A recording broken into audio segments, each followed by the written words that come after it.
Hello, villagers. Welcome back to Girl Ghetto Podcast.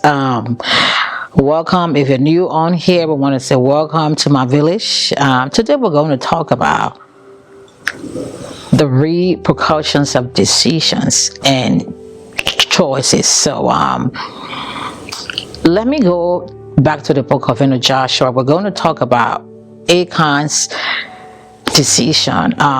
Before we dive into that, most often we don't realize that the choices and decisions we make, they affect those around us, our loved one. If you're in a ministry, how it affects your ministry, it affects your family. It affects you, not just you, but those people who are connected to you. Now, having said that, so the children of Israel, they're instructed by God. Joshua is the pastor, he's the lead, so God tells him to go back to them and tell them what to do. So they're supposed to go to war to capture, Jericho. They're instructed, do this and do that. They got everything done. After they went to war, they captured the city. Joshua instructed them. Joshua told them exactly what God told him. Everything within the city, okay, they were cursed. Do not take anything what they're supposed to take. Okay, if you go back to Joshua chapter 6 to 7, if you have the time, just go there and read it. So we just summarize it because we don't have the time to go into depth. Whatsoever they're supposed to take, it belonged to the Lord. Okay, so Achan, of course, in every church or every organization, you always have that one person who just have a mind of their own. You will always have that one person who will rebuttal to what the leader would say. It can be the pastor, it can be whosoever that's in charge. Okay, every group or organization, I just want to talk about this because most often we don't realize that the choices we make, it affect the people around us. They're instructed. God gave Joshua instructions to give them. God told Joshua, do this, go around the city 6 times. On the last time, you blow the trumpet. Everything that God told Joshua, that he came back and told them, they did it except for one person. Achan decided because of greed, and we find that happening in society. Because of greed, Achan stole. Achan stole. Of course, we cannot hide from God. God is angry. His wrath is against a whole nation because of one man's behavior. Joshua asked question. At first, he lied about it. Eventually, he could not lie. He had to confess what happened because of his decision. His entire family was wiped out. In a nutshell, guys, what choices are you making? I want to talk to all of us. Let me come to the church. Let me come to the worship minister because I'm a worship leader. Okay? What decisions are you making out there when you're not at church? How are you living your life outside of the church? Yes, it is your life. We always say, it is my life. I want to live anyhow.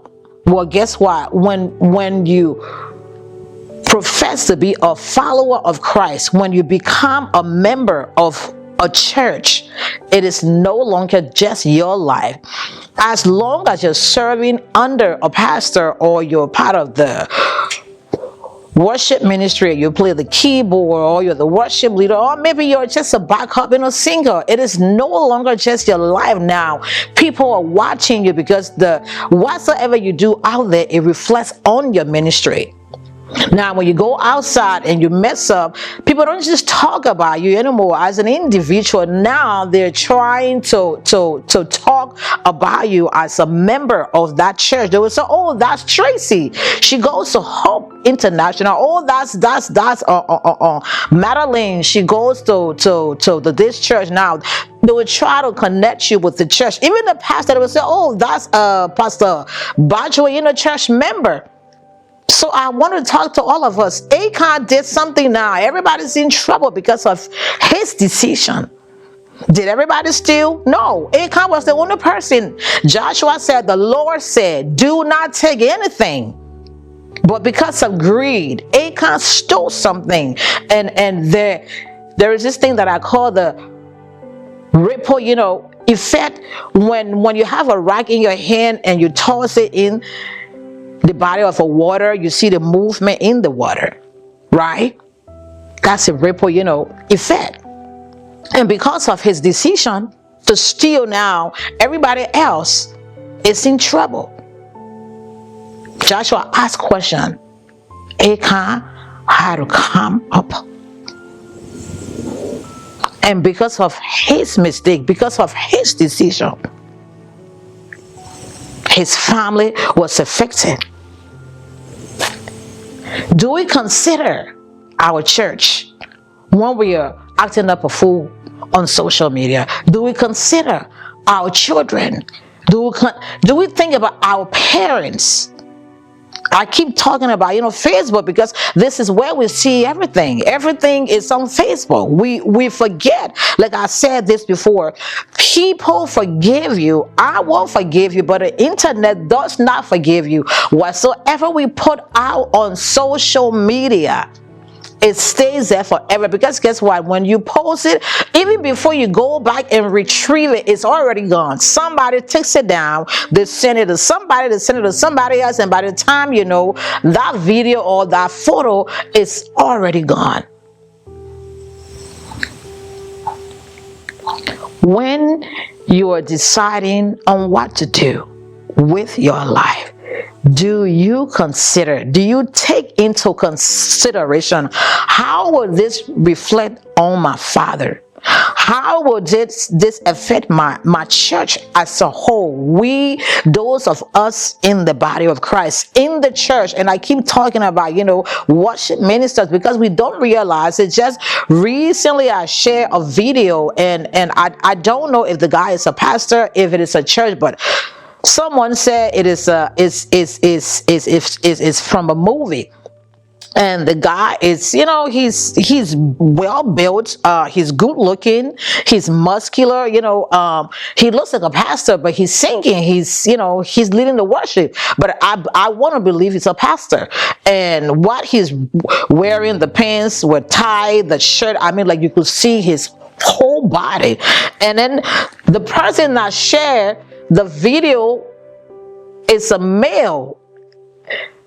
The caption said, I believe he has to fight all the women in his church.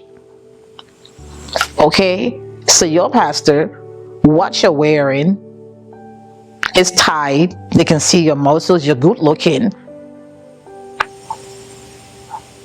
Before you left the house, while you were preparing to go to church, did you think about those who will come to church to watch you, to see you, because you're on the platform? And I'm talking about what? Decisions, the choices, right? As a leader in the church, when you're about to prepare for Sunday, let me come back to the worshiper, I posted that, and someone came under the video, and I asked, I said, when we talk about, this modesty, is it just for women? That was the, question I asked. And I said, I want everyone to drop a comment. And people went back and forth and said, no, it's for both men and women. Now I'm talking about what? The choices that we make, how it affects people. Right? You a role model, you're a pastor, you're a worship minister, you're in the pulpit. When you're getting dressed in the morning as a worship leader, do you consider your congregation? Do you think about them? Do you ask yourself and say, hey, you know what am I about to wear? Will God be glorified? Not just God being first, you think about God, but how will the people walking in the church, people who are coming to your church, Will it take their mind off of worship, especially when you're God and you're muscular and built in a certain way, or you're female, you're curvy, you have big hips? Do you consider your church members before getting ready for church? Or do you just think about you? Do you just say, you know what, I'm going to just do me today, I feel good, it looks good on me, I'm going to wear this and get out anyhow? Now you wear it, you come out, and the people sitting in the congregation, they can't even focus on worship because all they see, for the men, for men, it's visual, what men see. There are men in the church, maybe they are not to where you are spiritually, they're not there.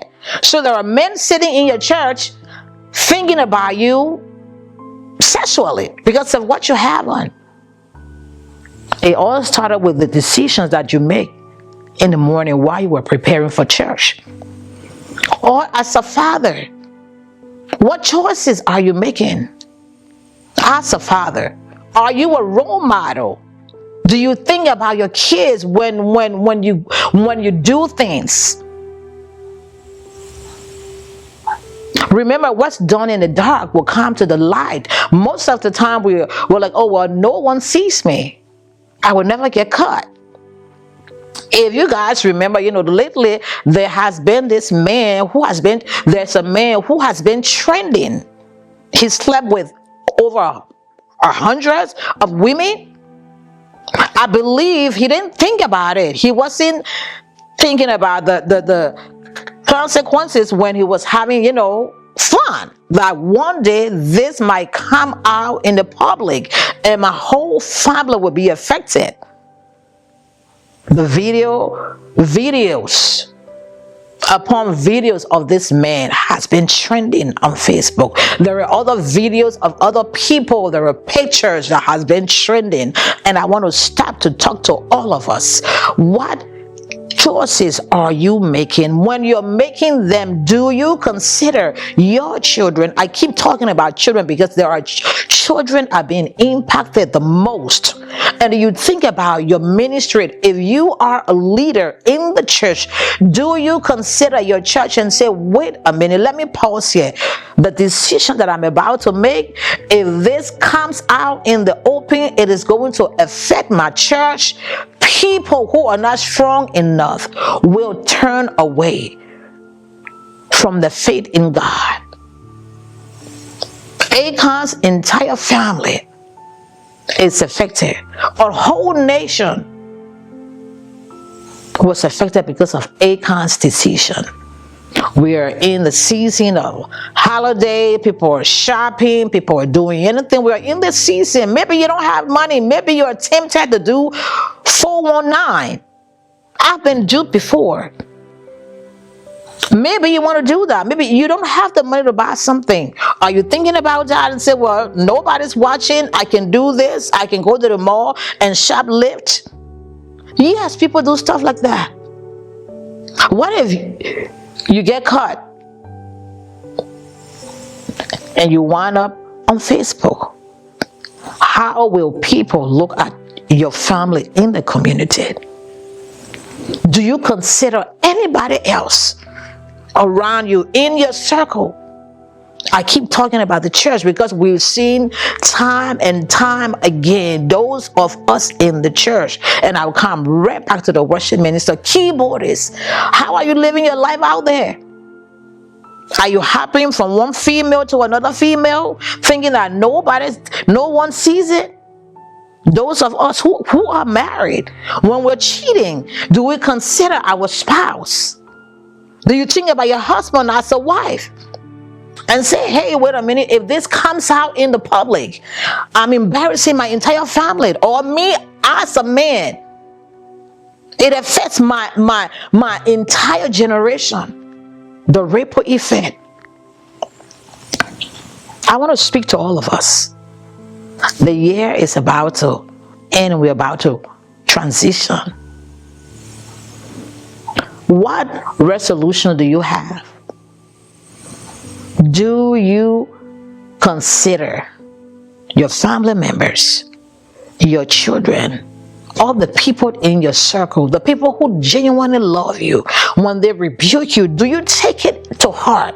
Or do you find it, to be judgmental? Or you are being judgmental now? We live in a time where when you speak the truth, oh, you are being judgmental. Oh, why are you saying that? It is so hard these days to correct anyone. Do you think about the people around you? How are you making the choices that you make? Do you pray about it? Do you seek the face of God and say, you know what, I want to buy a house, but let me think about it. I need some time. Let me go to God in prayer.